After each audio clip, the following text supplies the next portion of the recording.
Hi, Judith Reedy here at the Creative Zone, and I'm glad that you're with me today.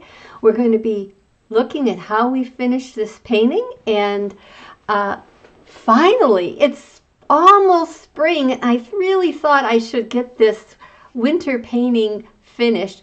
Besides, I have to wait for my portrait grisaille to dry before I can move into it. So this is what I think we're going to do today. We're going to look at that, and I hope you like that and you find it very interesting. At the Creative Zone, every day we're doing something different.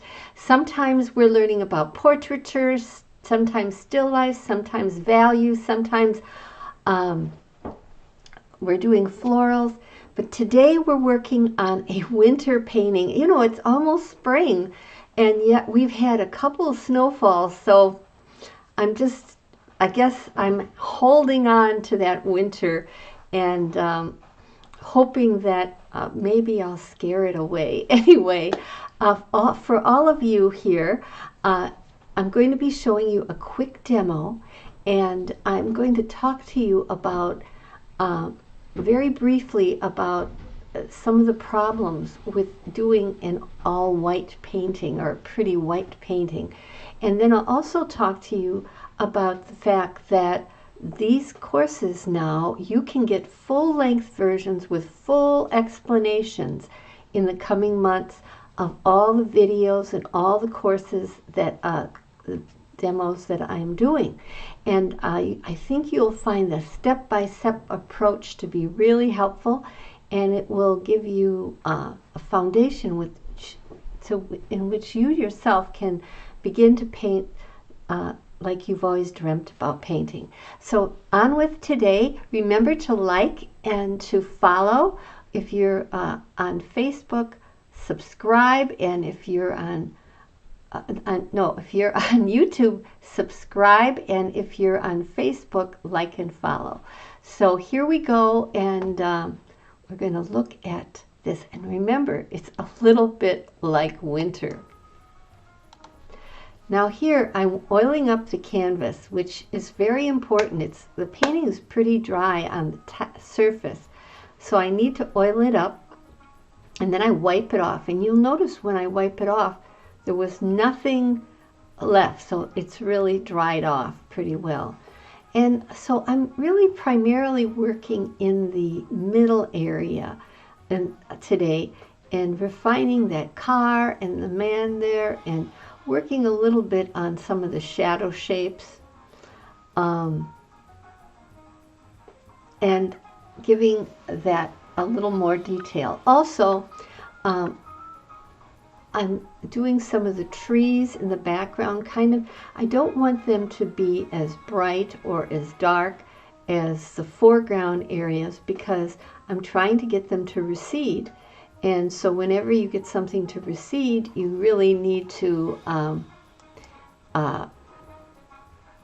reduce the intensity of a color and desaturate it rather.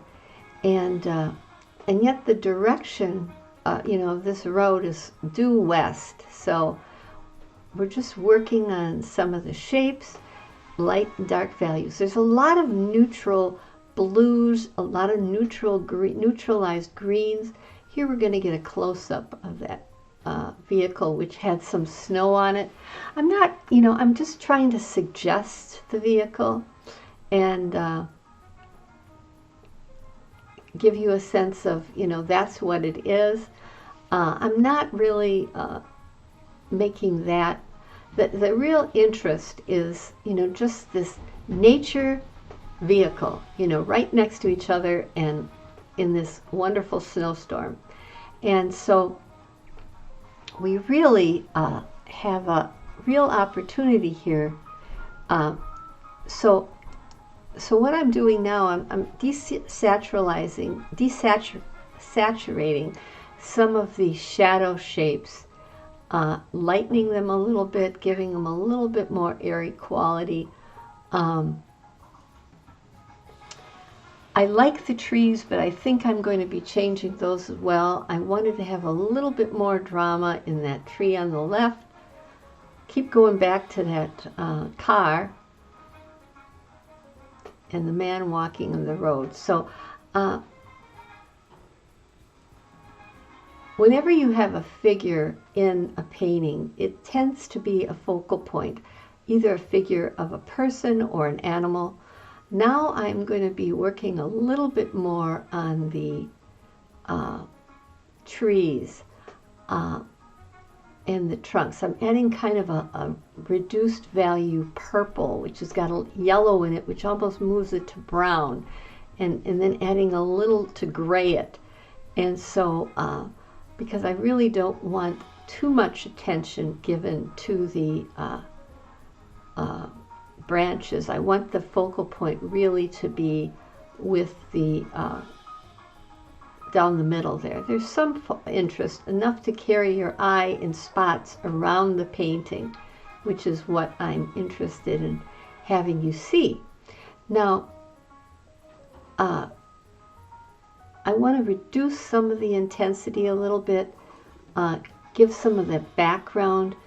So I'm sensing a little lavender in there. I like the foreground. It really invites you down the road. And yeah, that was it. I think you'll find doing these kind of portraits regularly is really helpful to build your confidence and your skill level. So keep doing them. This is going to be my last winter one this season. I'll probably start some at the end of the year, but now we're going to be getting into some other subjects, portraits, some still lifes, some summer landscapes. So I think you're going to like that. But I want to talk to you, those of you who are part of my Color Foundations course, that you know that there's a floral section added that I think you're going to really like, that has gives you practice changing the value of a color a little, but primarily keeping it, and then changing the hue, and you're going to get still keeping the shape of the objects, because really value is what does the work.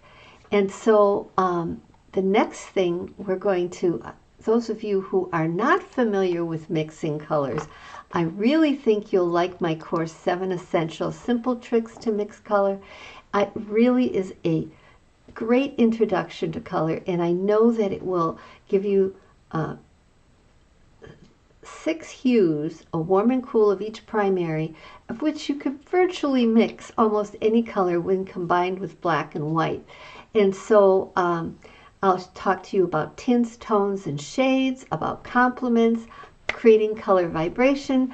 I think you're going to learn a lot in this course, and then you won't be intimidated when you find you're getting the wrong kind of purple that you want. You want a certain kind. You'll understand why when you mix certain colors, they get brighter, they stay bright, and others seem to desaturate and lose their intensity. So, thank you for joining me today. It's just a quick little demo. If you want to know more about how to paint this painting, I will be having a course offered shortly, and coming this summer, I have a whole new series of paintings that I'm going to be offering, and courses, so I think you'll really enjoy it. Don't forget about 7 Essential, it's this way, 7 Essential Simple Tricks to Mix Color, and I'll see you again every Tuesday and Thursday around 2:30, whatever. And so until then, remember to keep painting.